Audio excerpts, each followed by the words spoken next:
मेरा शाप है तुझे कि तू आज से श्रीविहीन हो जाएगा।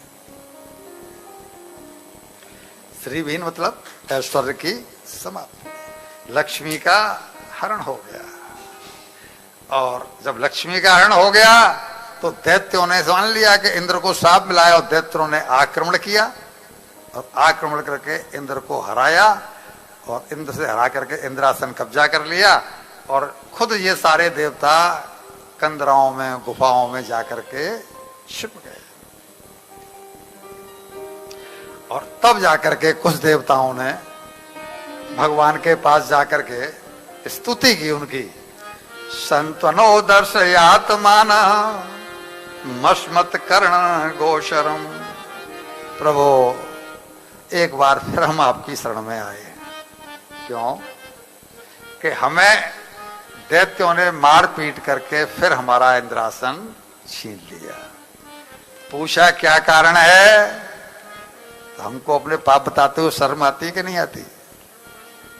होती जाती है, गलती हो तो जाती है, लेकिन उसको स्वीकार करने में संकोच तो होता है ना। इसने भी बोला कि गलती मेरी ही थी।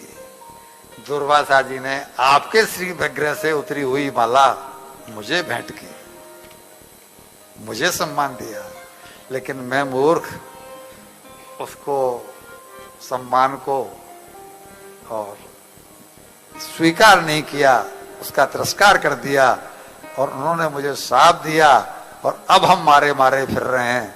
तो आपने हमेशा हमारी लाज रखी है, आज भी आप ही लाज रखो। हम कहां जाएं आपको शरण को छोड़ करके। कहते हैं ना वो, जाको जाकी शरण है ताको ताकी लाज। आपको ही जुड़ना प्रभु, आपको ही करना पड़ेगा। यह दुनिया भैया आज भी उसको स्वर्ग है। किसको? जो हर से जुड़े हैं। और यही दुनिया अच्छे अच्छे अरबपतियों को और अच्छे अच्छे विद्वानों को आज भी नरक है, जो हर की तरफ से मुड़े। ये दुनिया उसी के साथ है जो हर से जुड़े।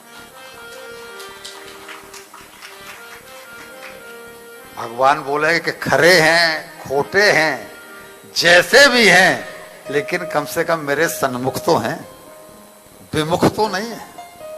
भाई अगर बुरे में से और थोड़े अधिक बुरे में से और थोड़े कम बुरे में से चुनाव करना पड़ा तो आप क्या करेंगे? थोड़े कम बुरे का चुनाव करेंगे।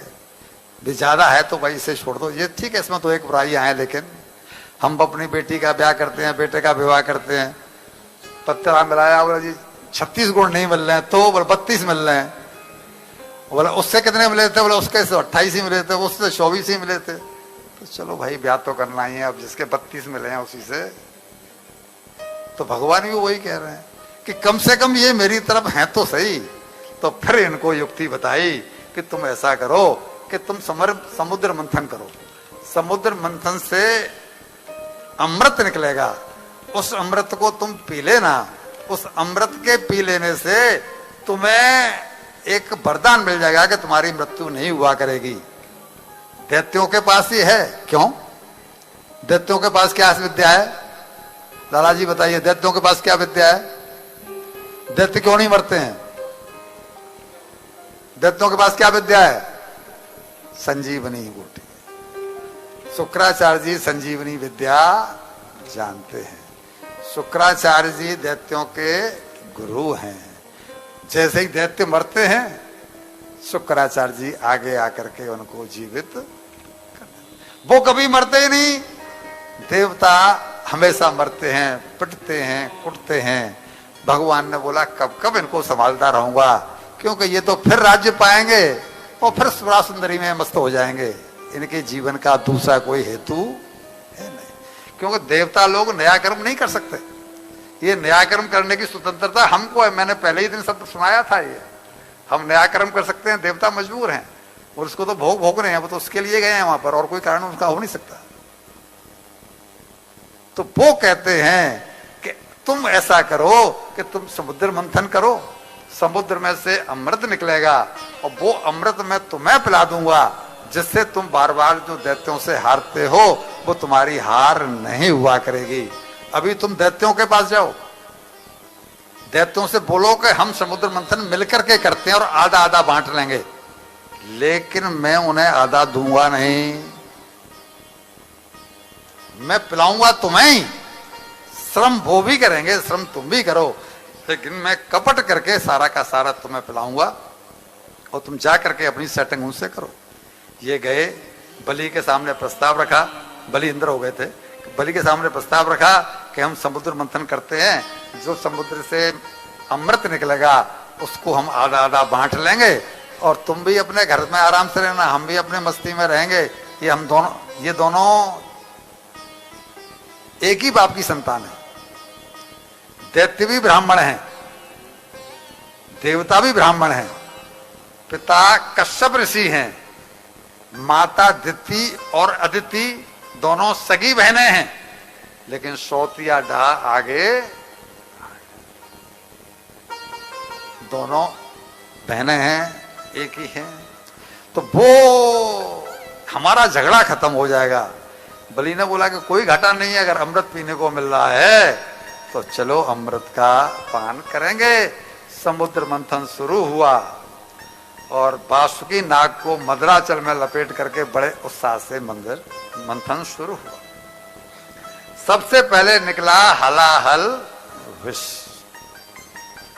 हलाहल विष निकला, जिसको शंकर जी ने इनकी प्रार्थना पर अपने कंठ में धारण किया। उससे भगवान शंकर का क्या नाम पड़ा? बोलिए नीलकंठ भगवान की जय। इसके बाद में ये तो धारण किया भगवान शंकर ने, और इसके बाद में फिर मंथन शुरू हुआ और उसमें से 14 रत्न निकले हैं।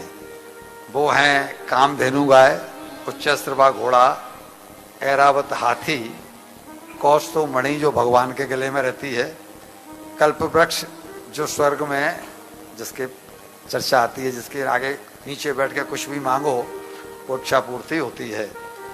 अप्सराएं निकली, वो अप्सराएं देवताओं को मनोरंजन के लिए दे दी गई।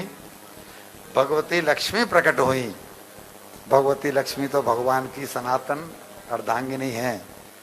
उन्होंने प्रकट होकर के और भगवान के गले में वरमाला डाल दी।